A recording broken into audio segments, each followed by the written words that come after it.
different. Way different. So that they play again tonight at 7:20. They take on the Braves. It's Eflin again tonight, I think. Yeah, it's the same matchup again. It's so weird. Yeah. That it hasn't altered yet at all, right? So it's him versus Ian Anderson, which I think it was last week. Right. Yeah. Because Morton went up against Wheeler last week. Right.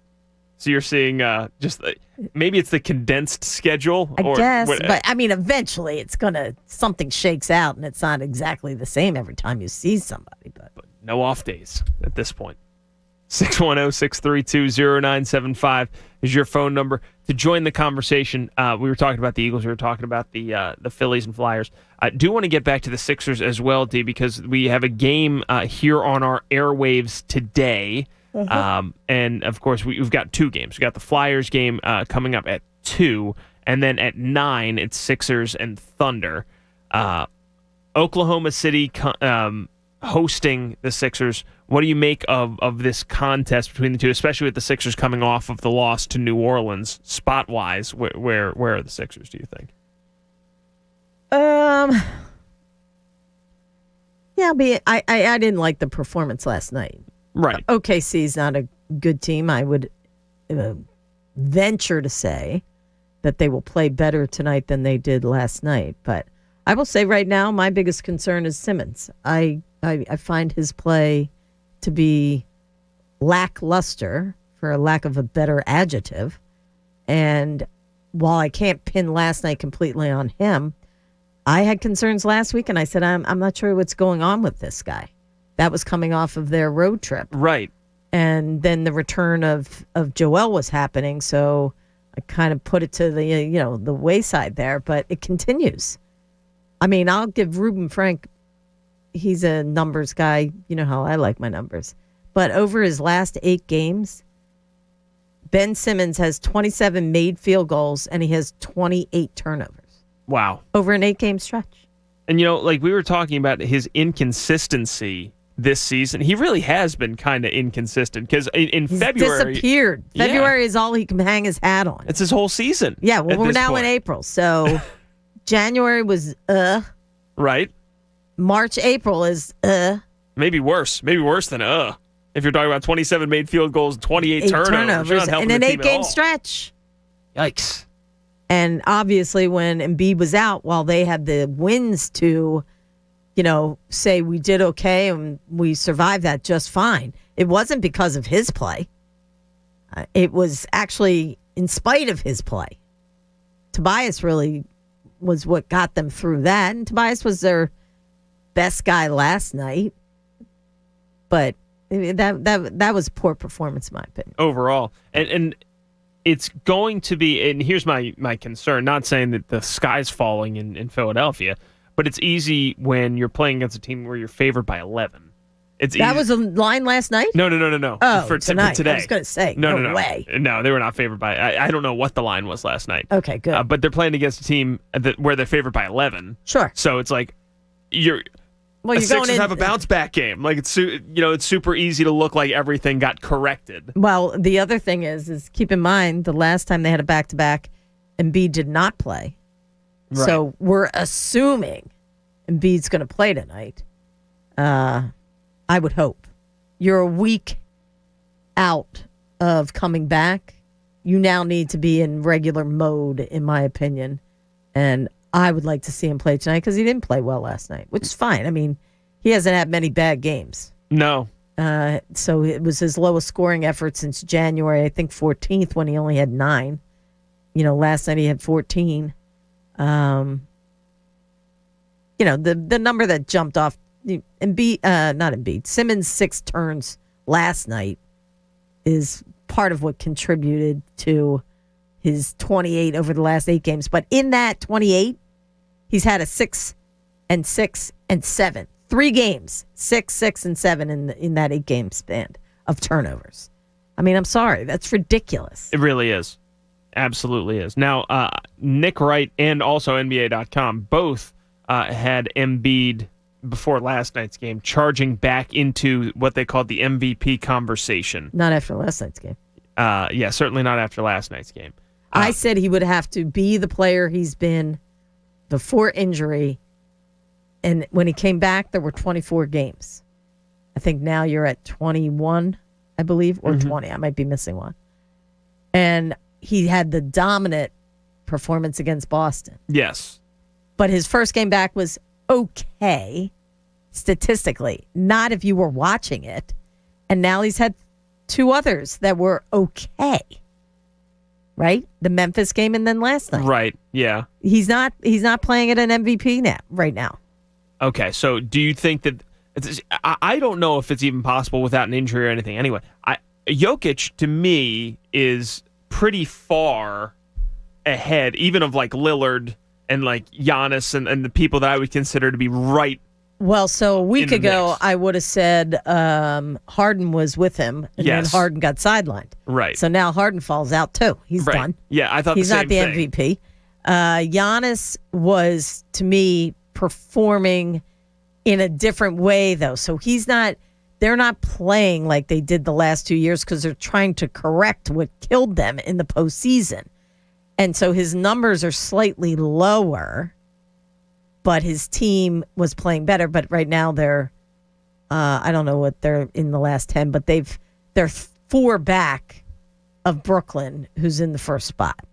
So they've kind of evened out. And I think when you're evening out and your numbers are slightly lower than when you were an MVP, that's not going to get you the MVP. So, Plus, he's missing Jokic, time, too. Yeah. That's the other, like, I didn't even know this, but he's missed like 5 out of his last 10 games, Giannis has. So he's sneaking up in that missing time territory, correct, too. but he's not setting them all out. Right. It's like a kind in of and out. in and out, yeah. So the two that are left, almost by Jokic default, for sure. and Lillard, right? Like, Yeah, and Lillard has to do so much more, and Portland has to light the world on fire to close out the year. just not winning any games right now, the Blazers. Yeah, and the last time you have a guy like that was when Westbrook won it, but he averaged a triple-double. Right. It takes something like that to do it. So you're looking at like a default MVP race.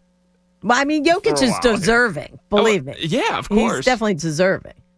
Man, I watched a video breakdown of what he and Murray have going and like what cool. makes the Nuggets so it's a hard cool to defend. twosome. Oh, man. It is a cool twosome. Like, and the savvy of it is what gets you, because you wouldn't call either of them like volcanic in terms of their athleticism. Except for, I've said this long before Jamal's been lighting it on fire.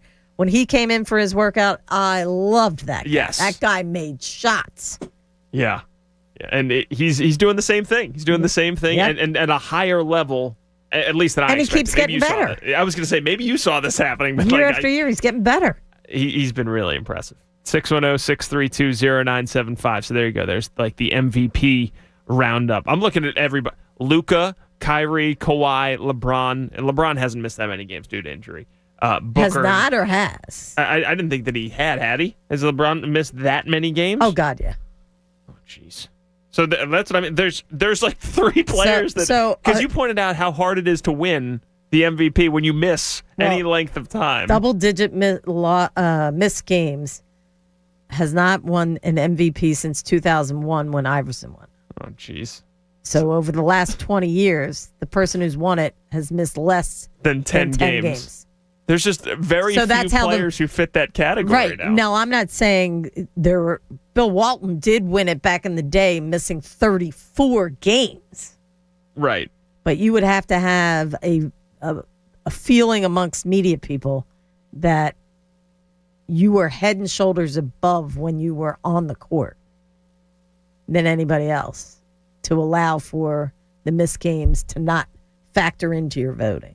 I think LeBron's already missed 11 out of 52.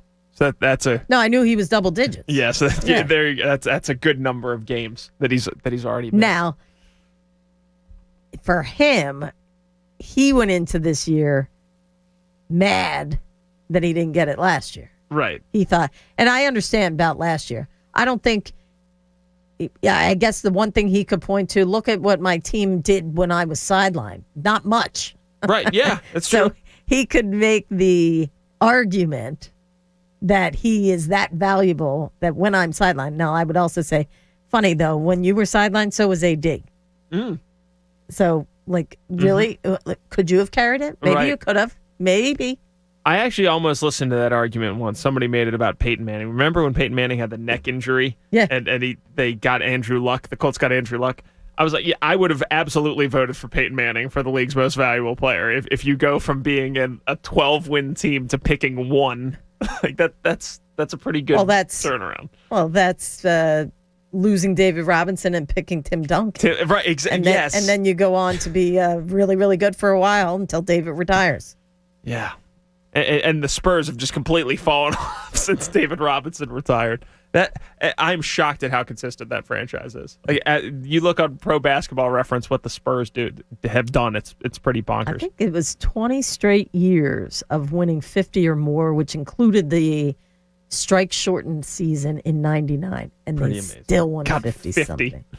I was looking at the West. I think last year was the first year that it didn't happen. Like that snapped the streak. Yeah. Yeah, there you go.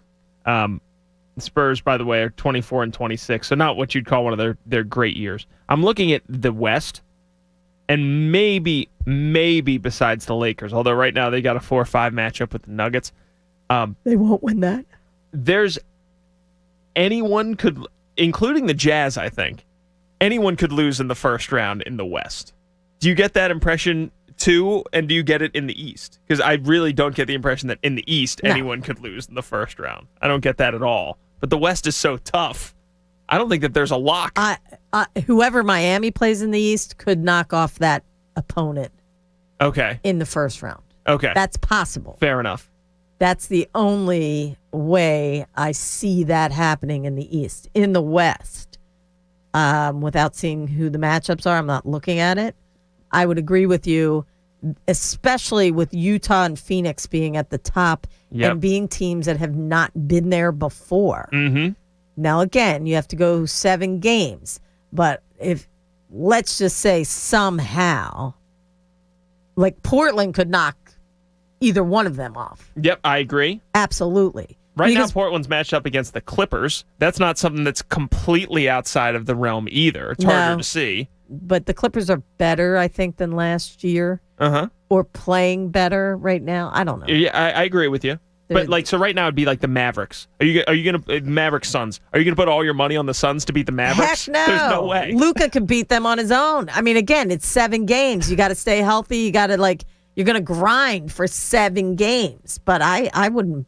I'd put money on Dallas because I know I'd get good something. odds. Yeah, good odds. I mean, I would think the same thing about Memphis playing against Utah. Like, I feel better about Utah in that matchup than I would about Phoenix against Dallas. Exactly. Because Utah defensively are really good. And Memphis is playing good ball right now. They really are. They had a stat that they're undefeated against with the exception of playing Utah, and they must have played them twice in this stretch, but they're undefeated against whoever they've played over the last 2 or 3 weeks. Oh, wow. And they've played, with the exception of Utah. Of the Jazz, And the Jazz, I think they played twice in that stretch. Wow. Yeah. I'm looking at the top 4 in the West. No one in the top 4 is worse than 8-2 in their last 10. Right. I mean, it's a heck of a conference. Playing really well right now. Ed, we're going to get to you. We're up against it. I want to give you your full time to discuss Ben Simmons because he has been an issue for the Sixers outside of February, as Dee pointed out. That's when he got his All-Star nod, which probably had a bonus attached to it. Oh, it might have. Yeah. Woke up for that, and then back to hibernation. Yeah, exactly. It's Dee Lynam and Joe Torty. We roll on until 8 on The Fanatic. 97.5, The Fanatic. Seth on a runner, it's in the air, it's good! Seth Curry with a teardrop. Sixers OKC tonight at 9 on your home for 76ers basketball. 97.5 The Fanatic, Philadelphia. Sixers basketball is brought to you by DraftKings Sportsbook, America's top-rated sportsbook app. No one does live in-game play-by-play betting better than the Park Sportsbook app. Baseball is back. Golf is in full swing. Sign up now and bet live on baseball,